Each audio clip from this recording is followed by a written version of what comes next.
I had no idea what I got myself into until I was into it. Yeah, middle school is an interesting group of kids. I can hear you. I can hear myself through your phone. Okay, sorry. I can hear myself talking, moving through the sanctuary, so it's kind of funny. I'm gonna hold this because my shirt is not, for some reason, this button down isn't holding a lapel mic really well. So I'm gonna pretend that I'm some sort of famous singer. All right, so we have been talking a lot about different aspects of religious traditions that work together to give religion both its good and bad, its heavy and light, its structure and its chaos. Okay, and one of the key ingredients that I've kind of pressed home every week so far is a word or a concept that is starts with a P and ends in an ing. And I'm going to let you fill in the gaps. To what have we been mostly talking about in regards to our encounter with religion and people of other traditions? Pre-understanding. Yes, bingo, bingo. Yeah. Yeah, pre-understanding. Some people might say presuppositions if they wanted to be fancy and use another heavy theological term, but pre-understanding, it's what we are given, it's what we come into the world with to some degree, it's what we are taught, it's what we experience, and at all times we are open to an encounter with others and with God that can radically challenge that pre-understanding and allow us to grow through that rupture, grow through that crisis, and come out on the other side. And I want to be really sensitive here because my Myers-Briggs type indicator, if anyone is familiar with the MBTI, it's a personality test that's derived from 4 different ingredients, whether or not you're extroverted, whether or not you're thinking or feeling, whether or not you're intuitive or sensing like data, or if you're scheduled or unscheduled. And I am according to the test, I'm an INTP, and that P at the end means I really love change. I really love open-endedness. I really like the idea of being thrown into chaos and having to make order. But just because I really love that doesn't mean that everyone else does. So when we have our pre-understanding challenged, it can be scary. Okay, it can be actually legitimately scary. It can make us want to run. It can make us want to ditch things. It can make us want to put our fingers in our ears and like block out all the noise, because at times, especially when it comes to religion, when it comes to spirituality and our doctrines and even our dogmas, they can be so comforting, and to have them be exposed as just dust at times can be really scary. Okay, and so always in all of this, though I like to encourage people to really allow their pre-understandings to be challenged, it's always done according to what you're comfortable with. Okay, there are times where we're more comfortable with letting our pre-understanding be rattled, and there's other times where our pre-understanding, we don't have the metal or the constitution to necessarily be able to handle it. Okay, so we have been looking at really ourselves in potential encounter and engagement with other traditions and religions. That's really what we've been looking at. We haven't done a comparative study of religions. We haven't examined and critiqued and complemented other traditions. We have really looked at ourselves. And in all of this, that's the only thing we have, really. Even our partner, one of the human beings that can be the closest to us, we still can't see the world through their eyes. We can only see it through our eyes. So for the past 6 weeks, we have been allowing ourselves to be confronted with the new ideas, the new concepts, the challenges and the criticisms of our own tradition primarily, and hopefully getting to a point where we're now comfortable with the idea that Christianity isn't perfect. It's not the only tradition, and it's not the only answer to the myriad of questions of humanity towards a world and a cosmos and a God that sometimes seems very incomprehensible. Okay? That is what all of this has been about. It's been about you. All right? And this is a good place to allow yourself to be the center of your attention. Okay, I had the pleasure of sitting with my vestry last night, and I love my vestry. Not because some of them are here. I'm not saying that because some of them are here and looking at me, but principally because I know, and I've been told from other people, I have a really fantastic vestry. But we were going through Chuck DeGroat's When Narcissism Comes to Church, and it's near the end, and we were talking about healing, and one of the aspects of healing from trauma, from spiritual, emotional, even physical trauma, is taking yourself seriously.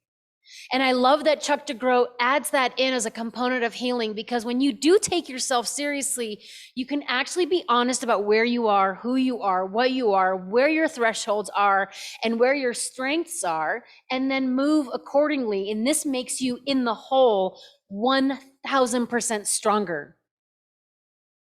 You know, we've been taught in a culture that we are supposed to, you know, fake it until we make it, or just be strong. And that's always some of the most categorical signs of like weakness and illness. Because really knowing where I'm weak is going to be where I am strong. This is actually Christian narrative coming right out of Paul. You know, in my weakness, Christ is stronger, mostly because I know that in this moment I am weak and I am now wholly dependent on a wholly other God. And this is where that strength will come through, because I'm being honest and I'm calling a thing what it is. Okay. And so all of this has been all about that, right? I want you to take yourself seriously, especially as we start to move on from meeting and talking. And we'll cover at the end, I'll bring up some ideas about what our potential next meeting could be, or if we even need to have one. So I want to do two things tonight. One is I was going through my teaching outline. So I have a lecture outline, and then I have a teaching outline. And all you teachers out there know exactly what I'm talking about, but you plan for the whole class. And I realized that I missed one quotation from the text that I really would like to talk about at some point. The other thing I want to talk about, and this really gets into more about that pre-understanding and the challenges and the potential for being afraid with new insight and new information, is the idea that every religion has been formed under or within the umbrella or within the pool of one specific voice. And that means there are so many voices missing from the discussion of what is religion. We have hundreds of years of religion being defined for us, okay? And this often, when I taught this at the high school level, this was the one where I would open up the class by playing the goofiest improv game I could think of to kind of get the kids all laughing, and then I'd want to talk to them from my perspective as a woman who navigates a religious field that wasn't designed for her. Okay? And it's hard. Even in 2021, when you would think that maybe it would be really, really a lot easier, it's really, really, really not a lot easier. I mean, yes, I can get ordained. I don't have to do it at the stroke of midnight secretly in like the center state that's the most square with no one aware of it. By the way, that is the story behind how we got female deacons in the Episcopal Church. They're so sneaky. Anyway, so keep your eye on a deacon. Keep your eye on a deacon. Yes, it's easier, but I still have to fight to make this pathway wider and broader for my other sisters, my daughters, okay? And also for all other people groups that have been deprived of presence at the table. But I can't speak from their experience. I can only offer missing voices from the one aspect that I have, which is being a woman in this. I have many dominant culture markers. Okay, I'm from a very privileged background. My skin is white and I'm heterosexual. And that means that I have been able to move through this system in a very clear way without much resistance until I stepped into this other realm that was predominantly for men only for a very long time. Okay, and that resistance is something I experience still to this day. So what I want to do is, again, two things. I want to look at that missed quote from Nasser, and I also want to talk about missing voices. But one of the things that I want to do first is get your opinion on what you'd like to do first. Would you like to look at the quote and just kind of dialogue about it and then take a break and come back and do missing voices, or the reverse? I'll leave it up to you. I vote for missing voices. I'm gonna vote against John Mark and say quote. I'm going to agree with one. I'm going to agree with one. Yeah, okay. Yeah. I'm sorry I was late, okay? See, that's what happens. You get voted off the island. Just kidding.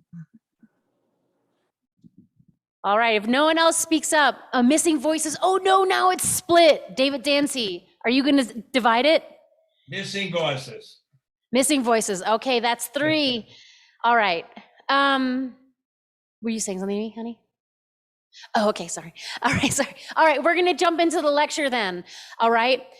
Okay, so we're going to use some big terminology. So throw those hands up in the corner if you have a question about something I've said and it doesn't make sense. I'm going to treat this as gently as possible.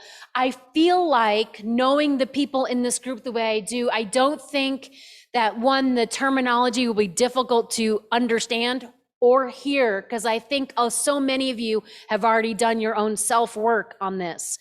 But nearly all religions, okay, the most recent one that was developed that I've studied is Sikhism in the 16th century.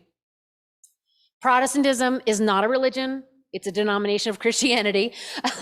So ignore Protestants who declare that they are separate from Catholicism. No, we're all one under one umbrella. But in the 16th century, Sikhism develops, and it's actually a fairly progressive religion. However, nearly all religions are androcentric and patriarchal. Do those words make sense? Okay, so androcentric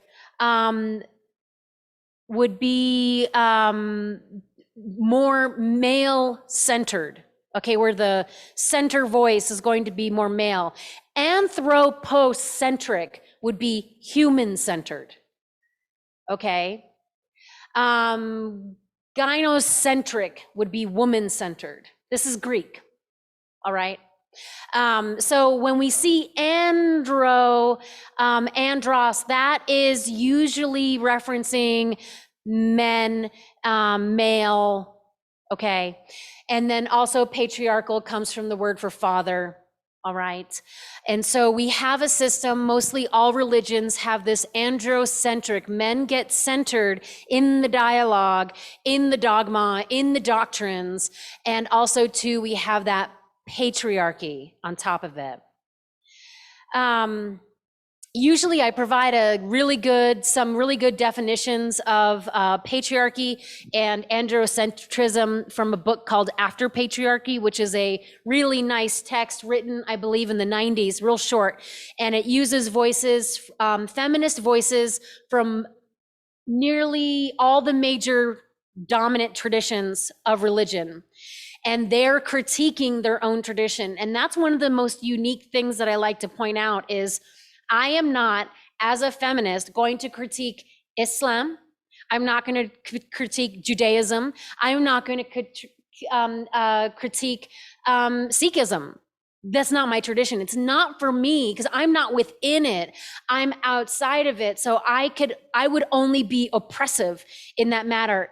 Also considering the number of markers that I have of being part of the dominant group. Okay, so I can only see it from one lens. okay? And I can only critique one tradition, and that's Christianity. Okay, and so what I do is I try to use, when I teach on different religions, I try to find other voices that are critiquing their own tradition. Okay, a case in point would be a American feminist deciding or declaring, and this has happened very recently, that all head coverings are patriarchy. And any woman who participates in wearing head coverings is participating in patriarchy. First of all, I'm not in a society that has head coverings. And I'm not one who wears head coverings. So I actually can't determine what the choice is to wear one. Okay? So we have to watch where we throw our judgments and our critiques. And usually when we are throwing them at someone else, we're avoiding what actually is critiquable in front of us. All right? So this is why we stay our lane and we look at one thing. So again, this is going to be a discussion about Christianity from a white heterosexual feminist perspective, okay, in the Missing Voices. I'll provide for you those definitions of patriarchy and androcentrism if you would like them, because they're really good from this text and they kind of have a holistic feel. And I think that they're useful in terms of allowing other people to have access to them and to have a better grasp on understanding some of these terms. Once you understand the definition of a term, I don't know if you've noticed this, but once you understand the definition of a term, it often loses its terror power, right? So if you had never heard the word patriarchy, but you had only heard it through like certain news media sources, you may have just recoiled when I used it. I actually saw students recoil when I would use it, and I would say, hold, let me explain what this means. And when I provided a definition, it actually would disarm people because they were getting empowered with knowledge. They could now use the term and use it rightly. Okay, so anyway, I will provide those definitions later in an email. So when we look at religions and we are honest about who's writing the text, who's orchestrating the rules, the laws, who's speaking, who's in control of the narrative, the stories, we notice that it's androcentric and patriarchal in nature, okay? A time came, though, when the fringe, the ostracized, began to push back on established systems, religions, and wanted belonging in the dialogue. Okay, how many years did a woman sit in the pews desperate to want to preach? Or when she did, she was criticized or called a witch or shunned. Okay, so there comes a time, and you can see it happening in other areas, and I'd be happy to open the floor for more dialogue on this point, but eventually the other voices want to have representation, and not just representation, they want to speak and be heard, and not just speak and be heard, they want to be belonged. They want belonging. They want their presence, their body, their skin color, their sexuality, their outlook, their view to be a normal presence at the front or at the table or in the room or maybe at their own table with as equal weight. So people who have gone through seminary often have to spend a lot of time writing papers where we use ancient sources to verify what we've said, okay? And I frequently got in trouble for coming up with some, I don't know, not cockamamie, but like a little bit fringe ideas. Well, what if this is about? And I would get told, you have to find someone like Augustine or Martin Luther or John Calvin who said that. Do you see what's happening to my voice? It's getting consumed or subsumed or subjected to the male voices before, and now we can't get anywhere new because my view isn't valid.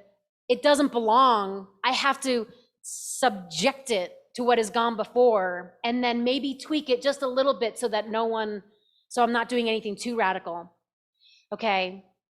If you're familiar with the presence of Black theology, you will know that James Cone, who's sort of the archetype, the father of Black theology, was pretty much decried a heretic, daring to come up with a view to theology in the Bible through the Black experience that excluded the white experience and highlighted that there's now a thing called white theology. Okay. And so when these new voices start to come up, there's often a moment where we want to repress them and silence them because it's too scary to allow this other alternate way of understanding God, of understanding theology, of understanding the Bible to exist. Okay, there's one way, and specifically in the American context, we have a erotic, lustful obsession with one way or the highway. Okay, that has assisted a lot of us in maintaining, as it has assisted some in maintaining power and control. If you can control that narrative, remember that first day we talked about, or the second day we talked about, maybe it was even the third day, we talked about going to evil dictator school, and like the number one thing you want to do is you want to control that narrative. So you want to shut down the arts and you want to control who can translate, who can read what. And if you hold all the power, you can tell people what to think. So if I just printed Greek text on Sunday morning and said, this is the passage I'm preaching on, and I could preach whatever I wanted because you guys wouldn't know. You guys wouldn't know. Well, some of you might who are going to seminary or have studied some of these things, but I would control the power. And so when you can control the narrative, there is one way to think about God. There is one way to do this. Then you can silence other people. Okay, when the Latin Mass was discarded and they did it in the vernacular, the people's vernacular, that is power. When Martin Luther took the Bible and risked his life to translate it into the lower class vernacular of German language, he gave the people power. Now they could read the text and call out. Okay, and power doesn't often like to be called out. Power is addictive. All right. So anyway, so we have this reality that with over time, eventually new voices start to speak. And as they keep getting squashed, okay, they start to kind of revolt more and more and more. Okay. Because the alternate voices want to be represented. They want to be seen and heard, and they want to belong principally. Okay. It never stops at representation. It never stops at diversity. You have to press through inclusion into belonging, and belonging is something altogether different. All right. Okay. So as these voices came up, there was a cause of an awareness that there are components missing. Okay. So if all of us sat down and just Brian read Ephesians, you would get a specific view of it, right? But if I then sat down and then read through Ephesians and gave my perspective, you would start to notice that there's a gap. There are gaps in Brian's understanding of it. And I'm not talking about education here.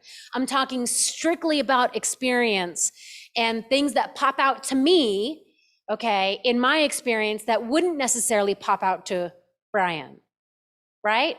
And then the same thing too, as we went around the table, all right? Every person here would add another aspect of reading and understanding Ephesians, all right? When I read Ephesians, to me, it screams the maternal love of God. I see language in there that reminds me of carrying life and giving birth and raising kids. And so it's from that lens that I preach through Ephesians, because that's the most authentic voice that I have in that moment. All right. But as we get more voices, we start to see more gaps. Okay. And the more voices we have speaking about a particular thing, remember, we've talked about this. There's a tree outside these windows and none of us sees it identically. But the more of us that are talking about that tree, the closer we're getting to the ultimate reality of that tree, because that tree exists in its own right outside of our perspective. And so if we limit the voices that can voice their perspective, if we limit it to one group, that's going to be a really truncated view of the tree. Okay? Right? And so we need, like when we're talking about colors, even the most minutia of distinctions of color of the green. So in my opinion, Juan has a green wall behind him, but we would all probably really have difficulty pinpointing that we all agreed it was this one green. Okay? So the more we're talking, the more we realize that we aren't all saying the same thing, and then that highlights the gaps. Gaps can be scary, but they shouldn't be. Okay? So as I love to do, I always like to kind of reorient you towards asking yourself, taking yourself seriously, asking yourself some questions. Is it essential to religion or the discussion about religion for the voice to be predominantly male? Is that an essential component? As we engage with all these different traditions and we notice the authorial presence behind the text, we can ask questions about that. Does it have to be? It is, yes, when we read through our Bible, okay, the First Testament and the Second, there is, as far as we know, and apart from the occasional places where it's like King Lemuel's mother said, but there's very few texts in the Bible that are credited to women having written them. And in fact, there is a Gospel of Mary, and it is not part of the canon. I wonder why. So we have to ask, is it essential? All right. And this is really key right now for some of us that find ourselves in more conservative territories where we do rub up against people who believe it is necessary for God to be a man, he, him. It has to be that. Okay, that church must be run by a man. And I'm not dragging Catholicism here. I'm talking about just even in Protestantism, we still run into that idea that certain things have to be male. Okay, and so that's a question to ask. We also need to ask what voices are missing. Okay, so even in our circle here, we have a limited variety of voices, right? I mean, I do think that we have a very good mix, but we still are missing voices. But we don't want to just include voices because, oh, we just need representation or we just need diversity. We need to have an eye to belonging. Like not only including people of different perspectives with different voices, but also being willing to allow ourselves to be challenged by those voices. That's where the pre-understanding comes in, because they're not going to see things the way that you see things, okay? So for instance, in Christianity, we have a dearth of voices from people of color, from women, and from people of the LGBTQIA community. We're just barely scratching the surface of some of these voices finding their way to mainstream, and barely. It's why it's on the onus of the pastors to read texts written by different voices when they preach. Not just one, but we really do need to do better in terms of resourcing. I'm trying to build my library as fast as possible, but it is so important that we are looking at different voices as we navigate through texts. Okay, that's what helps cause change. This is what helps makes these voices more normal.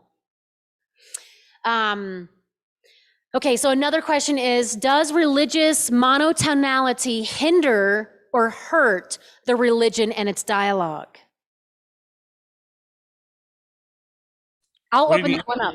What do you mean by monotonality there? Because I think it's a tone's word. an interesting word. So I read a lot of German, and Germans really like to make compound words, and they have this unique grammatical device where they just throw a little S in between two words, and they just jam two words on either side of the S, and there you go, you have a new word. This is why Heidegger a philosopher is really difficult to read and to translate because he's making up a bunch of words as he goes. So I feel very inspired by my German brothers and sisters. And so I have started making up words by compounding them. So monotonality, one tone, right? Does the, oh yeah, go ahead. I hate to interrupt you, but before you delve into another complete concept, can we talk about what you just spoke to? Yeah, let's do it. Yeah, because, otherwise we'll all lose the chain of thought. I want to challenge you on something. Paul is the father of Christianity because when Rome sacked Jerusalem, they destroyed the Jesus aspect of the Christian faith. All right. Second, St. Augustine was very responsible for laying down a lot of the criteria for the Christian belief system. And I will ask you why, if Paul is the father of our faith, we should accept women and all these other divergent views into the church. Like we shouldn't even allow women in the church? Absolutely. I mean, if Paul's going to be the father, he doesn't include women whatsoever. Yeah, he does, because he is clearly surrounded by women and counts Junia as an apostle, and he credits plenty of women in regards to sort of heading up house churches. Well, based upon how Jesus treated them, particularly in the first four gospels, they were equal partners. And I never saw that in Paul's writing. Yeah, it's there. So one of the tricky things we get into is looking for the rite of ordination. And I don't think it's actually there, but I don't need it because principally, I think that Paul would have been surprised to realize we canonized his letters and haven't built off of them. So Pharisees, when they're sort of in training, teachers, rabbis, wouldn't have ever expected that there wouldn't be debate and intellectual collision over the things that they said and did. So that we kind of hard formed all of Paul's letters and put like a full stop at the end of them.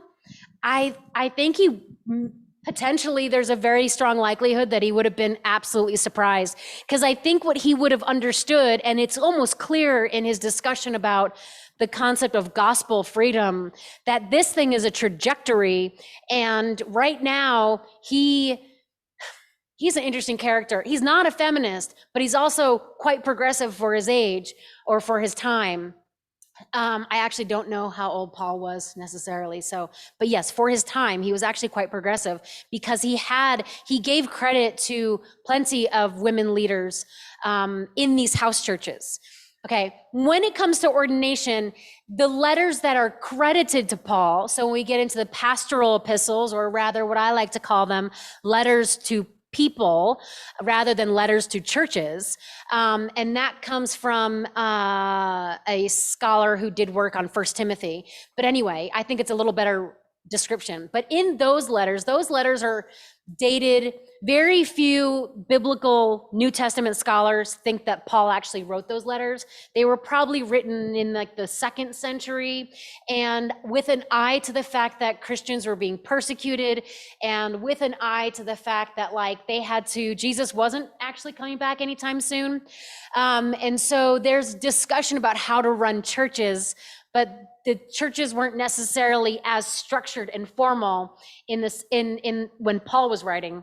But when you get to this 2nd century, you have a little bit more structure. And so you get more discussion about the rites of ordination, who can be ordained and who can't be, okay, to keep order going in the church, because order does assist in longevity to some degree. When we worship order, it becomes a problem. But order, structure, the skeleton helps our body move along, as even no matter how old we get, we always have a skeleton, right? And so it allows us to move forward. Same thing with the church. So when we look at Paul's letters that are usually credited to him, his understanding of gospel freedom and the trajectory of what the gospel is going to do was, I think, rather profound, so profound that he was able to put stopgaps on it in order to allow it to exist where it was. Because had it done what it could do, this is all from the perspective of Paul, which I probably shouldn't be taking, but I'm guessing, it would have liberated too fast and too drastically.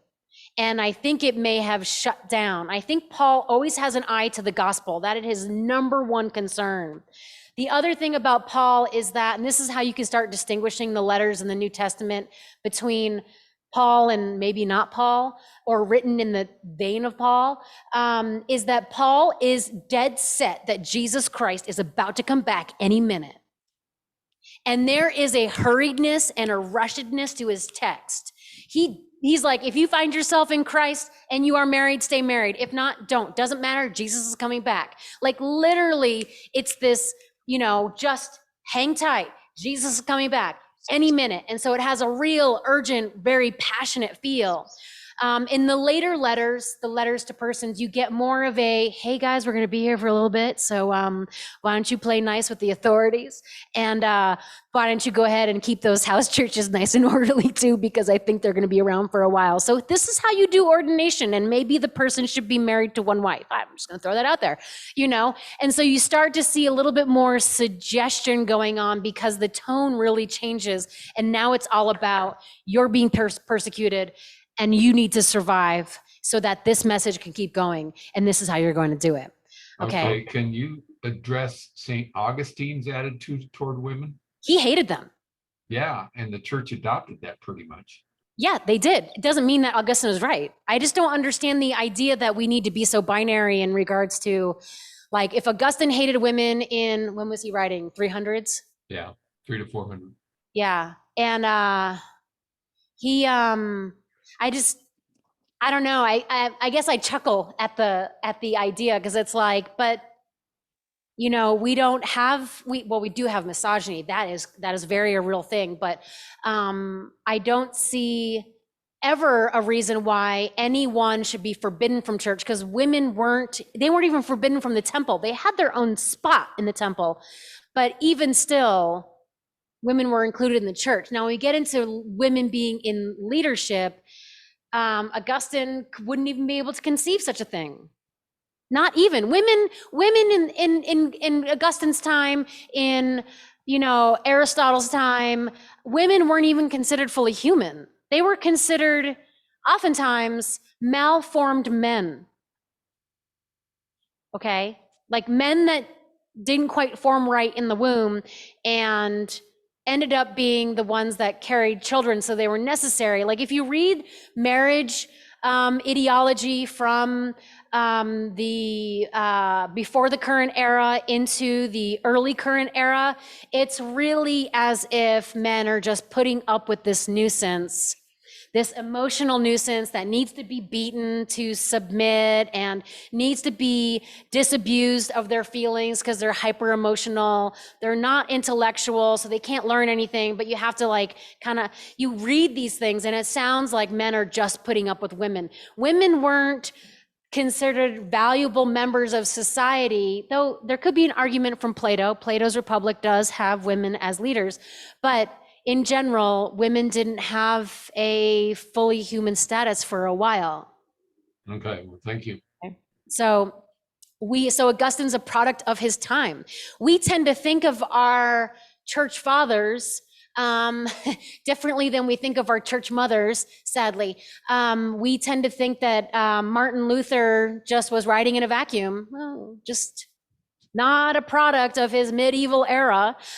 We tend to think that Augustine just got a download of information, of insight.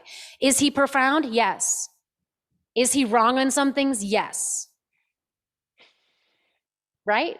I mean, it's radical, but it's really true because he still was writing and speaking from his own time period. And so we should do our best to challenge some of these voices with new voices so that we can have a better understanding of who God is.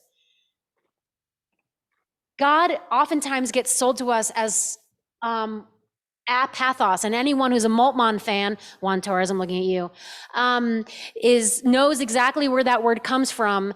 But Jürgen Moltmann argues that God is passionate, not apathetic, not without strong passion, but with deep emotive passion.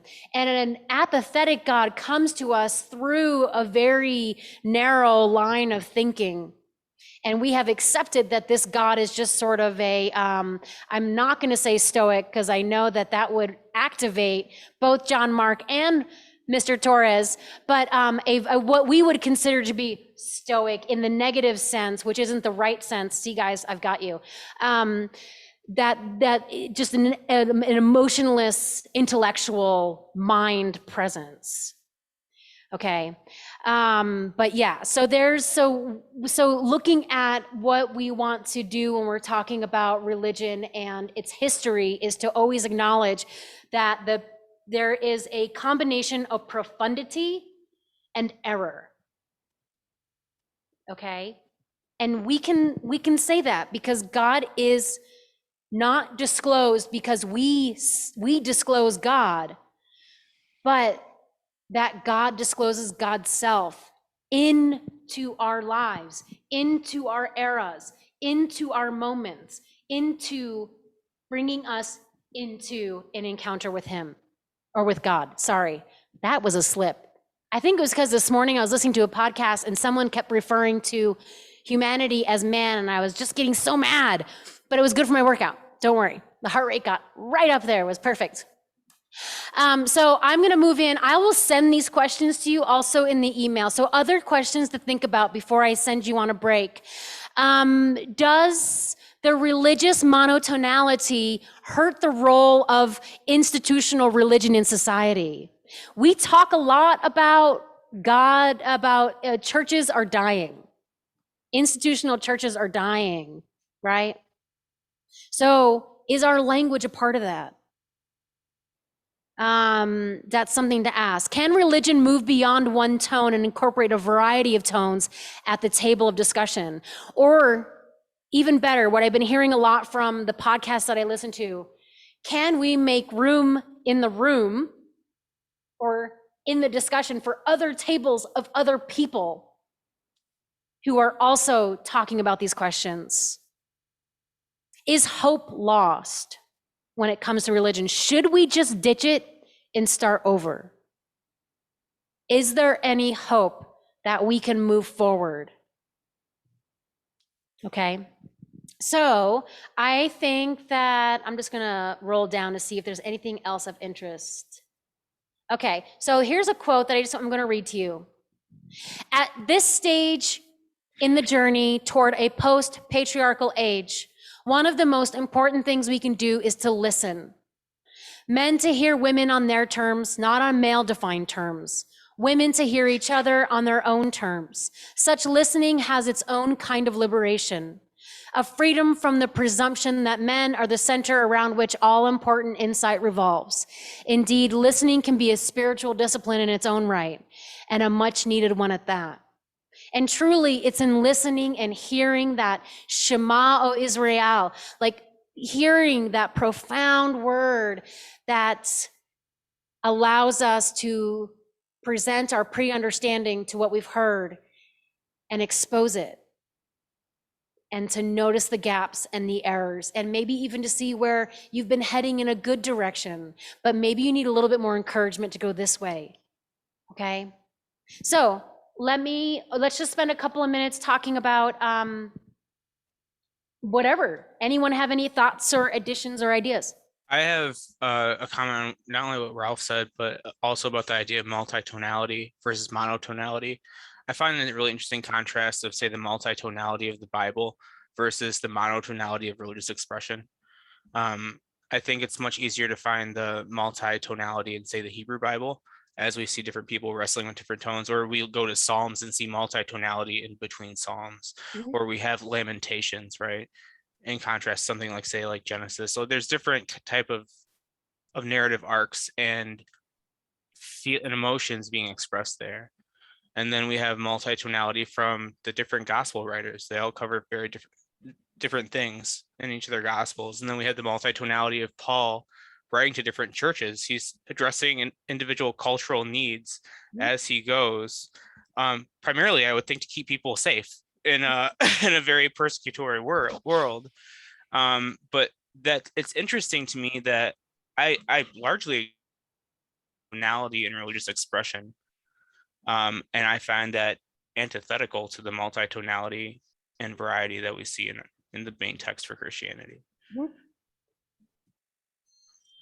Yeah, that's really well said. It was an interesting experience I had. I think this resonates with what you were saying, John Mark.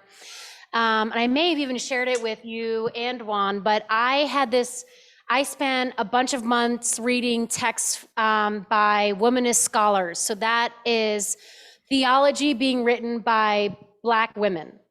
Okay, feminist Black women. And I had read so much of it that I then decided I needed to read Friedrich Schleiermacher, which, if you could guess, he is not a womanist scholar, very much German, very much from the mid-19th century. And I literally, it took like 3 pages and I was like, where does he get off making all these assumptions? He's not. And I realized that I had been reading so much womanist theology that I was holding Schleiermacher, who is not often held to anyone but Schleiermacher's self. But I was holding what he was writing in light of what Kelly Brown Douglas was saying, and Ebony Marshall Turman and Shanika Walker Barnes were saying. And it was a really crazy experience in my own moment. So, but yeah, that you start to want more of that variegated language and consultation. Juan, you have a hand up. Yes, can you hear me? Yes. Well, I wanted to talk about the Apostle Paul and Saint Augustine. I mean, we have this problem, right, in our tradition, 2,000 years of theology. It's a long time, and we have our heroes. I think if somebody wants to make the argument that the Apostle Paul is the first Christian theologian, or maybe the greatest Christian theologian, I'm okay with that. It makes sense to me. I think I agree. Some people would say, no, I think it's the Apostle John, or whoever wrote the Gospel of John, because without that gospel, there's never going to be anything resembling the orthodoxy around which our churches revolve. I would agree with that. I think they were more or less on the same team. But I think what we need to do today is we need to pay respects to the tradition, but just remember that the best way to love the tradition is to move towards where it leads, not just to parrot it or repeat it. I forget who said this, but one of the popes, I don't know, a couple centuries ago said, tradition is by yesterday's progress. Today's progress is but tomorrow's tradition. Ooh. So that dialectic, I think, is so powerful. You can love the Apostle Paul. You can think he's the greatest human being ever. I'm okay with that. I think he was great. I love the Apostle Paul. But at the same time, I would say that the best way to honor the Apostle Paul is to continue his legacy and to just see where his work can be improved. And I know that can sound almost heretical to some people, but his work can be improved. Yeah. Yes, it can. Yes. I mean, there will never be another Apostle Paul ever. There will never be, unless there's like a separate religion, then somebody gets a shot at that. If we continue this religion, there's never going to be another Apostle Paul or another John. But what do we do with them? How do we honor their legacy? Mhm. And the way to honor their legacy is not to just parrot whatever they said, but to critically engage and embrace, and to say maybe no to some things, or a qualified yes, Yes. but we're going to add to this and we're Yes. going to move forward. Yes. I love that. That is a great thing to take a break on, I think. Do you guys, I'm not going to add to it. It's perfect. All right. Thank you, go take a Ron. I break. like your comments on that. Yeah, you're welcome. Come back to me around 7:35 and we'll look at that last quote and then we'll just wrap up and then discuss classy things. Well, not classy things, but class things, but not that type of class. This class. All right, bye. Okay, sounds good. Juan, so I don't know much about Moltmann. I need to read The Crucified God and everything else. Where'd you go? You still here? Did you leave? He's gone.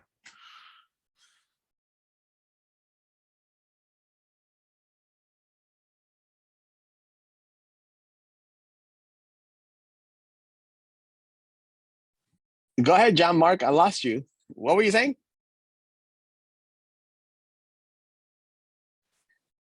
You're muted. Probably better now. Good. Okay. Yeah. Yeah.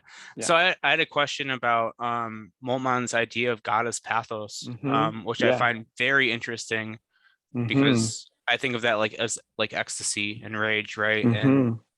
And Mhm. uh extreme grief. So like I don't know that Mhm. and that contrast in that the things that were taught and practiced within Stoic philosophy. Mhm. Yeah. Well, I mean, Jürgen Moltmann got this idea from a Jewish philosopher.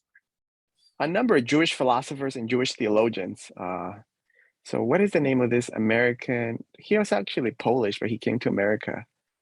Was He it like wrote Buber or Heschel? yes, Heschel. Heschel Yeah, was one of them, and Buber was the other one. So he got these ideas from them. So sure. it's basically Jewish theology, Jewish philosophy. And yeah, I mean, there's definitely tension, dare I say, contradiction between, Yeah, more classical theology that says that, the apathy of God or apatheia, that, God is without emotion because, I mean, why would he have emotion? He's perfect and he's timeless and he's eternal and he's not struggling with anything. yeah, Even if things are bad here on earth, he looks at the whole. He's looking at when there is no more evil, so he's fine always. So that's what the classical tradition would say, right? But yeah, I mean, I'm at the point where I don't have an interest in resolving the tension. yeah. I'm like, okay, there's a tension, maybe even a contradiction, and sometimes one speaks to me more than the other, and I just go with Sure. that. Well, I think it's a very human place to be, right? Like I don't know, like even Epictetus says, like, show me a Stoic. I've never met one, right? Like Mm, there's no sage, there's no wise mm, man. mm. Um, Yeah. so I think even he is very much aware of that tension. And then we have that, I think we very much have that tension in people like Camus. We have that Mm. tension in other existential thought, things like that. Yeah, definitely. That's interesting. Yeah. I have to read more about that. I like that idea of like this kind of fullness of expression of emotion. Hmm. And I love Buber and Heschel. Hmm. Yeah. I mean, they're incredible. I mean, the way I look at it is, look, whatever helps you, go with Mhm. that. That's where I'm at now that I'm And, older. and, Like I and, don't and want to it, take it away might someone's hope. change at some point. If, Whatever's if helping you, go with that. And then when it doesn't help you anymore, maybe you do something else. Yeah, I have like thin lines that I draw. Like as long as something brings you hope and does not come at the harm or oppression of other people, Mm. that is kind of like the line I draw. Like I'm not gonna talk to you about theology if something brings joy to your life, unless you're Mm. harming other people. Like then I'll do my best to like Yeah. intellectually destroy you. Yeah. That's my hope there. Yeah. Yeah. So I'll give you an example, right? Yeah. So recently, I've been reading a good deal of Christology. So I read this book, The Universal Christ by Richard Rohr. Yeah. And so, of course, a lot of people criticize it. Maybe we can say criticize it rightly. But I think it's an excellent book. It's very easy to read, but it's got so much depth. It's tremendous, absolutely tremendous. And so some of the people on Twitter were saying, "Ah, man, this book is garbage. You should read John Bear's The Mystical Christ. That's the real stuff." The I Orthodox was like, guy. Yeah. yeah, I'm like, okay. So I went ahead and bought a copy and I read it. And sure enough, it is an excellent book. It's amazing for people who are really into their orthodoxy or whatever. And it was good. And they're thoroughly compatible. I would say John Bear would say that, Richard Rohr's like a little bit of a heretic or, really on the fringe and Amen. whatnot. But I have to say that Richard Rohr's Christology was so much more compelling and life-giving, even if there's a few errors here and there. I'll let the professionals judge. Amazing, amazing. So I mean, you can read both, and Yeah, I find Rohr to be a yeah. very approachable writer in general who like greatly Mhm. appreciates the human experience and all that offer. I think a lot of that comes Mhm. maybe from his Franciscan tradition. Mhm. as opposed to maybe a more rigorous, studious, scientific Mhm. Jesuit tradition. Yeah. Yep. Hmm. Exactly. I love the fact that that whole conversation was recorded. Mm. That is so rich. That is so rich. I Thank love you that for I making used this garbage better. theology somewhere in there. Yeah, we're here for the break, for the intermission commentary. You're the That's- entertainment, like the yeah. midway entertainment. And you guys can yell at me and Juan. We can take it. We've taken it for a while. So Yeah. We've been yelled at very much. We're used to it. Yelled at very much. Yes, yes. This is so both Juan and John Mark are in a group that I regularly we talk pretty much all day, every day. Like not like constantly all day, but we check in with each other and we've had that group has had the most profound disagreements in the most calm way that I have ever experienced. It's like, well, I don't really necessarily think it's fair that you just said da da da da da. It's like, oh, well, excuse me, let me explain myself further. And it like actually gives me so much hope about the capability of online communication and also human beings. So Mhm. anyway. look forward to Ben and my dialogue book eventually of our compare and contrast of our theological opinions. That's awesome. All right. So I wanted to do, it is 7:36. So I was, the embodiment of God that I am so merciful and gracious. I added 1 extra minute. Aren't you glad that God doesn't do that?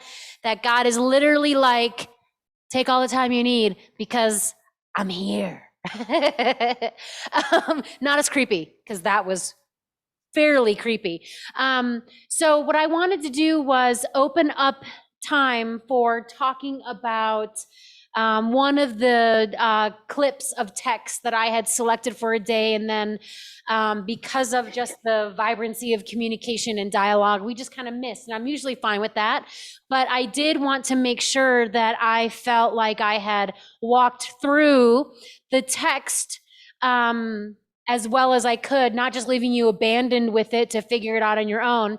So, but before I do actually pull up this one quote, this one blurb, I wanted to actually open it up to you if you have any questions about anything in the text that you read that you would like to bring to the table to discuss.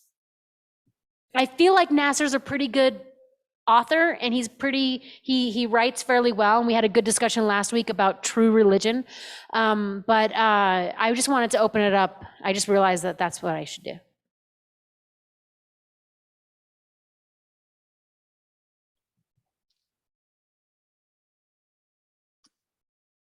They're looking at the text.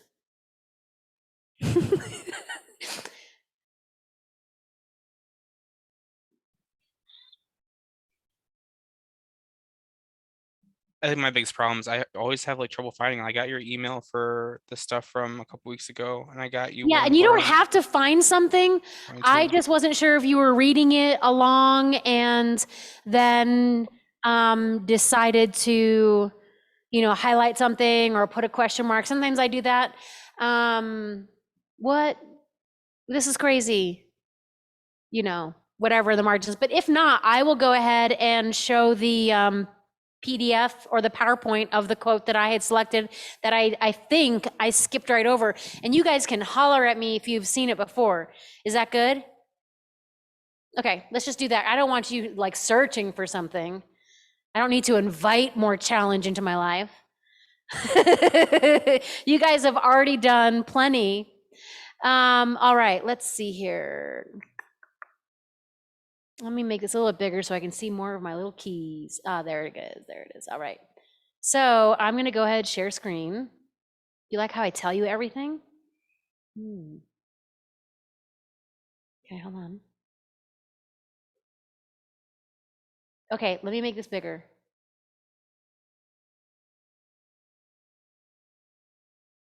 Okay, so here's a quote from page 15. Some of these things, I don't think we looked at this one. And this was supposed to be on the same day that we discussed The Ultimate Concern, okay, and Dynamics of Faith and Paul Tillich. All right, so I will read it out loud while you read along. So those of you who are more auditory and those of you who are more lexical can read, and then some of you can listen. All right. So an intelligent, educated person sitting in Isfahan 400 years ago could read books in Persian and Arabic on Hinduism and Buddhism and familiarize themselves to some extent with these traditions. There existed many books on comparative religion in Arabic and Persian in which various regions were discussed. It is true that they were not completely consistent with what the followers of those religions themselves accepted, but neither are most of the books of comparative religion today. I do not wish to imply, therefore, that those books were perfect, but nevertheless, they were there and available to the intelligent reader. In contrast, an intelligent person in Paris during that same time period had hardly any access to traditions outside the Abrahamic world, while their view of Islam was restricted to the conception of the heathen and the pagan inherited from the early period of European history. I think this quote is rather profound, and then I'll open it up to you because of the distinction that Nasser draws between people that the West has categorically dismissed as pagan or heathen, but yet there was a more profound connectedness to at least the idea of other traditions and not the dismissal based off of text that they had access to, while in the West at the same time, in Paris, which is a area of Europe that is esteemed and held highly, didn't have access and only had one view of what things were, and then that view became the dominant view. Okay, this is something we're still fighting. All right, we're still battling against errant views of what Islam is. And so I just wanted to open this up, share this with you, and see what kind of thoughts were provoked reading through it or listening to it.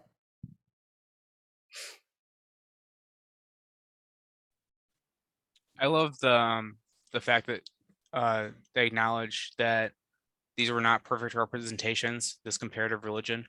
The thing that stuck out at the bottom, especially thinking about this kind of multiplicity or multitonality that we talked about earlier, is the conception of heathen and pagan inherited from early period of European history. I think it's funny because I think that primarily Christianity has been run by male white voices through majority of our theological history. And when we look at the different cult religions from the heathens and the pagans, we see a lot more acceptance and even putting women on a pedestal as leaders throughout different cults, which I think is incredibly powerful. And I do not believe that to be an accident after Christianity runs through that was taken away. Good point. I think that last sentence just sums up what we've been talking about for 6 weeks about pre-understanding. And how else could someone in Paris, what other lens do they have to look through other than what lens they have to look through? Yeah, right.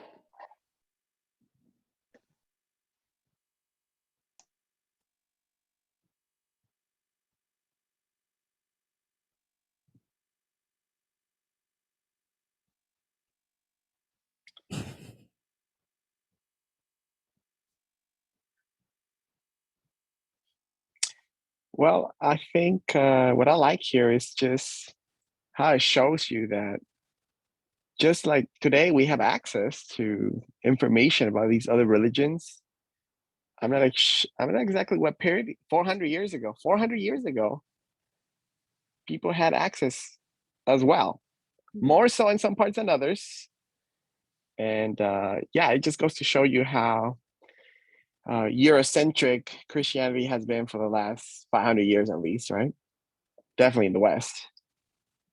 And it's interesting that they talk about Islam here because this is a religion that we tend to know more and more about since 9/11, since migration is happening more and more in Europe from Muslim areas, and so they're more or less forced to learn about their Muslim neighbors.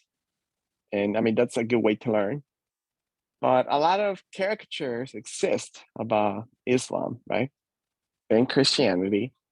And it's just so important to find these sources, whether it be written or whether it be people that we know who are faithful practitioners of the religions, to really hear them and to learn from them. So for example, if you want to learn about Islam, try not to read books about Islam written by Christians. Try to read a book about Islam by Muslims, because I mean, they've lived it all their lives. They know what it's about, and they'll be able to tell you. And then if you want, go ahead and read any other introductions or explanations. But I think it's important to hear from the practitioners, whether it be scholars or just everyday Muslims trying to be faithful in their practices on a daily basis. That's a really profound addition to the conversation, because some of the best religious texts, and I don't mean like the sacred texts, I mean the texts that are kind of borderline what you would assign in like a world religions class. The best ones are usually edited volumes where a person from the tradition has laid out the ins and outs and the doctrines and the dogmas and the practices of the tradition, and then offered their analysis and critique. And it's not necessarily where one person has gone through and written everything about every tradition, because I think, as Juan says, it has a when you can get the information from the person, then you actually have a better engagement with the perspective of that moment in person. So I appreciate that addition. Thank you. Anyone else? I wanted to add one more thing about ignorance within our own traditions. A few months ago, my world is rocked. I saw someone share a TikTok about these Christian missionaries going to Ethiopia. And as I was watching this video, I was like, is anyone going to tell them, right? Like one of the oldest churches in the world, Christians Expressions, like they're not going to evangelize the Ethiopians are going to evangelize them.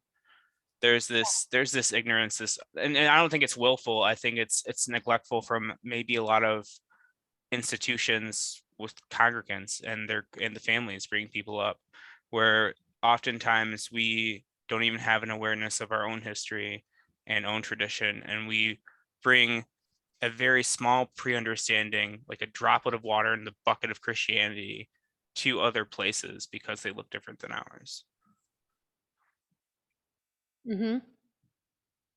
Yeah, the Ethiopians even make it into Acts. They're biblical people. If only there was a book that they could have learned that from, Oh yeah, the Ethiopian, that is a fantastic story too. The Ethiopian eunuch reading the scriptures and trying to understand, and it's Philip, right? That's like transported to the place where his chariot's crossing, and he runs across and cleaves. Literally, that's the language in the Greek. Philip cleaves. He jumps onto the chariot and like is like, hey, what are you reading? And the Ethiopian eunuch's like, Isaiah. And he's like, I don't understand it. And Philip's like, I can totally help you out. And then he explains the scripture that the Ethiopian eunuch is reading. And then the Ethiopian eunuch's like, I think I should be baptized. And Philip's like, yeah, that's a great idea. And then the Ethiopian eunuch is like, there's water right there, so let's stop everything and let's go do it right now. It is such an immediate story. It's just so, it's very moving. It's one of my favorite. I love the book of Acts. It is so neat to teach through. Anyway, anyone else want to say anything about this text before I remove it from your eyeballs for all the rest of existence?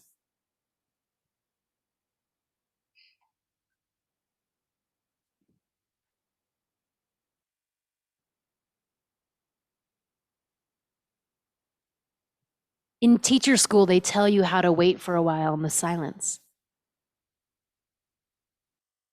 And usually it helps when they consistently interrupt your thinking process.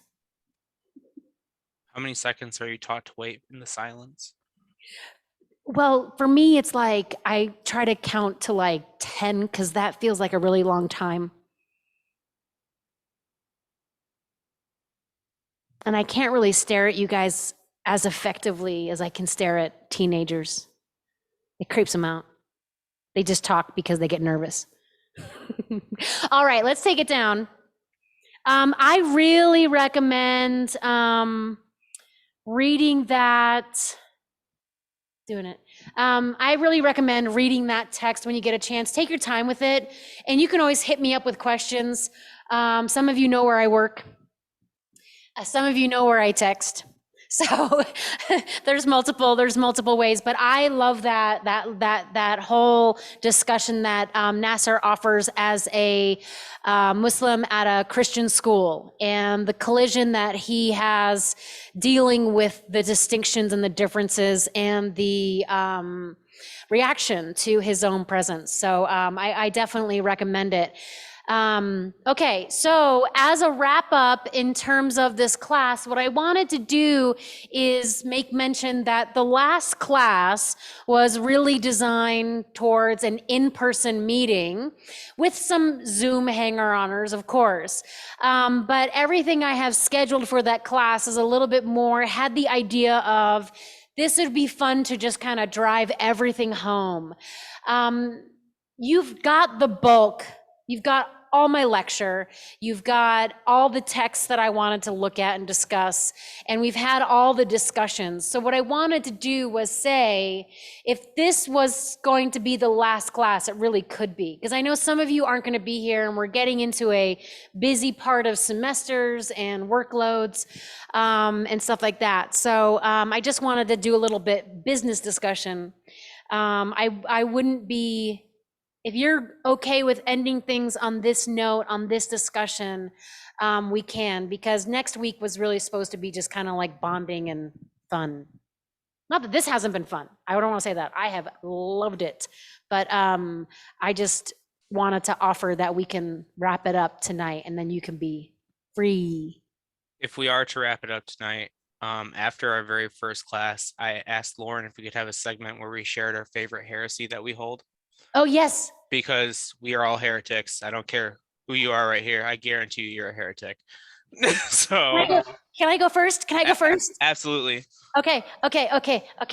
Sorry. I'm super excited because this is probably not that heretical, but I think it's like completely. I think a woman wrote Ephesians in Paul's name. I'm sorry, I can't get away from it. I am like dead set on it almost. Like I don't tell many people that. So is that the language, like the motherly language that you read? Yeah, it's someone who understands how kids work. Like it's that intimate connection. And I'm looking at the date. I'm not saying that dads don't understand how kids work. I'm thinking about when that letter was written. And then the washing imagery, when we get into chapter 5, you have like, he's supposed to wash her like Christ washes the church. And like historically speaking, women would wash babies and infants and kids before they wash themselves. And there's like this whole description of agape for the husband towards the wife that takes on this substantial self-sacrificial language that is almost as if it's you were going into labor and putting yourself second and like having this child. So anyway, it's my cockamamie idea, but it's probably totally a heresy. So there, I have opened the floor for other heresies. Mine's much more violent towards most people. So idea of orthodoxy. I'm an Arian. Or for those of you who don't know what Arianism is, it's this idea that we do not hold that Jesus to be eternally begotten or co-eternal with the Father.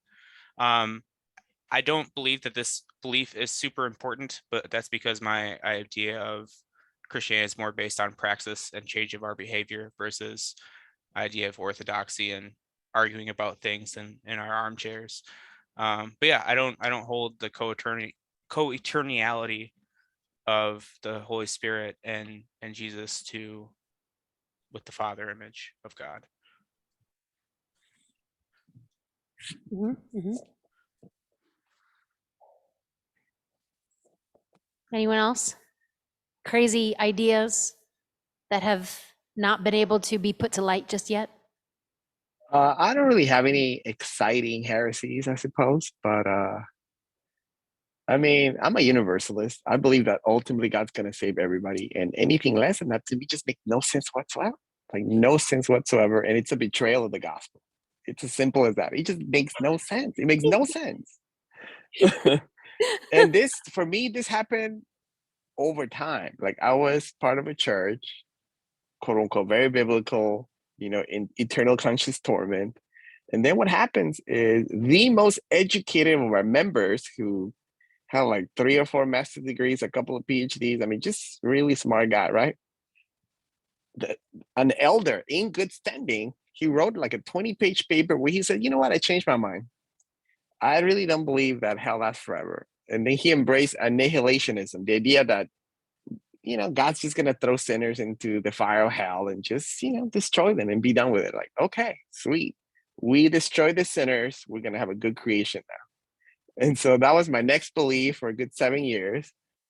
But then, of course, I kept studying and thinking and looking at other ideas. And it just seemed like, what? God, is this really you? Are you reduced to this? Do you have a problem? You can't solve it. So you're just gonna burn half the creation and be done with it. Really? No, this can't be. This can't be, right? And so I know Lauren earlier talked about taking yourself seriously, right? Like for me, that was a process to be able to get to the point like, well, John Calvin said this, Martin Luther said this. Okay, great. But what do I think? What do I say? I mean, Yeah. I've read what they have to say. What do I say and what do I think? I mean, you were And for me, predestined I to get just where you are, so I got to the point where a lot of quote unquote orthodox ideas just don't make sense. And I'm not into just, oh, I'm just gonna get rid of orthodox beliefs for the sake of, being contrarian. But if I'm gonna hold on to an orthodox belief, I want to do it because I believe it glorifies God and it's a healthy doctrine. But something like eternal conscious torment, it just makes no sense. It makes no sense. It's unbelievable. It makes no sense whatsoever. Absolutely not. No way. And it's definitely gotten me into trouble at my old church, let me tell you. And even with my wife, I remember when when I told her this, oh my goodness, she was seriously considering divorce. I'm not even kidding. Like, who am I married to here? And what has happened to her?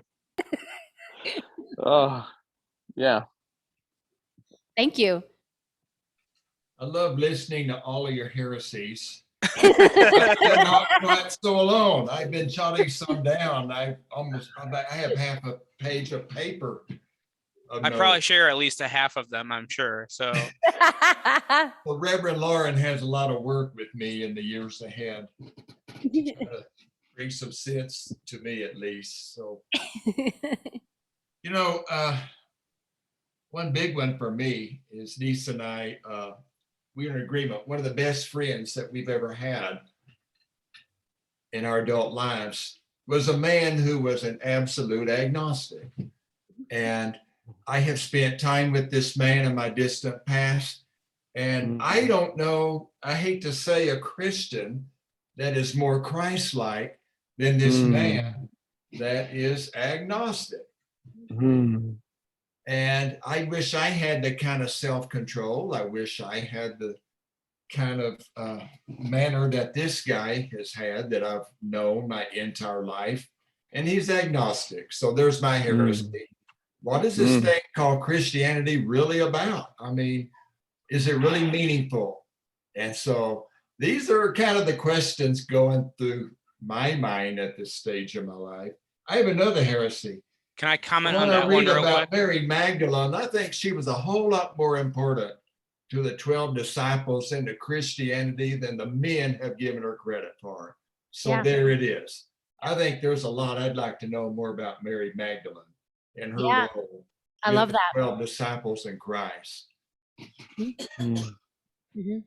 I have a comment real quick on your first heresy. Paul Tillich wrote a collection of sermons called The New Being. And for Tillich, the idea of the new creation was not limited to Christianity. He saw as an ethical change in the way you operate within the world. The title essay in that book is about an atheist woman that he worked with. And he said, we never had to ever talk about faith. She lived her ultimate concern. She spent her entire life fighting for the poor, feeding the hungry, fighting for the homeless. Mhm. She's an atheist who put on the new creation, who put on the new being. Mm. I think that we often see words of like agnostic and atheist and Satanist as scary words when we see these people who are not being compelled by a otherwise mythologically phrased narrative to aim them in certain direction. They're just aimed that way because of they want the well-being for the rest of humanity. Mhm. And they live that with their lives. Yep. Thank you for that. Yeah, that's so awesome. Is there anyone else who wants to share? Because otherwise I will wrap us up with one last little quotation. Well, I'm gonna say something, and I have to credit John Mark with this. So John Mark and I, we go back, I don't know, 5, 6 years at this point. I don't even know. I haven't kept track. But he was in this really deep stoic phase at the time where he was just talking about Epictetus, Seneca, Marcus Aurelius. And I just kept saying, okay, I'm gonna read those guys one of these days, one of these days, one of these days. Eventually that day came and I read the Discourses of Epictetus, and it was amazing. Wow. It was like reading the Apostle Paul.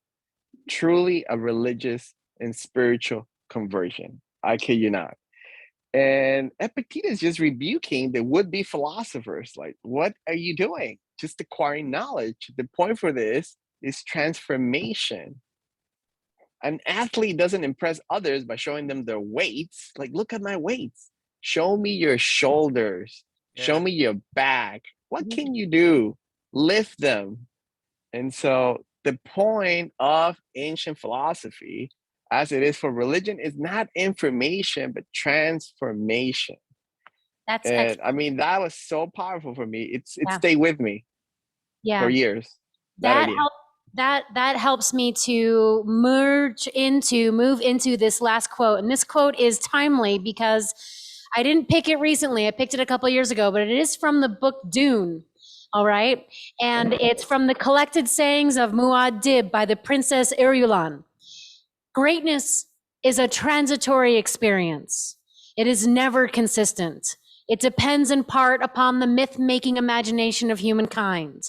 The person who experiences greatness must have a feeling for the myth he is in. He must reflect what is projected upon him, and he must have a strong sense of the sardonic. This is what uncouples him from belief in his own pretensions. The sardonic is all that permits him to move within himself. Without this quality, even occasional greatness will destroy a man. Mm. So think about that as we wrap up and look up the word sardonic. If you don't know what it means, Daniel, do your own homework. But thank you so much for making this class super special. And I'll send that last quote from Dune and the questions and the definitions to you later, so you'll hear from me again. But feel free to ask me anything as follow-up. I'm here and not planning to go anywhere soon. So yeah, all that jazz. But I have loved this. This has been very encouraging to me, and I've had a lot of fun. So thank you so much for your presence. Yeah, and there'll be future classes. I'm just gonna take a break through the holidays. I was just kidding. I'm gonna do church services for I'm gonna do holidays. So yeah, I'm not technically taking a break, but I'm just going to remove one thing from my schedule so I can focus my energy on the holidays at Nativity, which will be available on Zoom. And you can always participate on any Sunday morning at 9:30. And our lessons and carols will be in December, I believe the 12th at 3:30, and that will also be via Zoom. And if there are any other commercials I could do for you right now.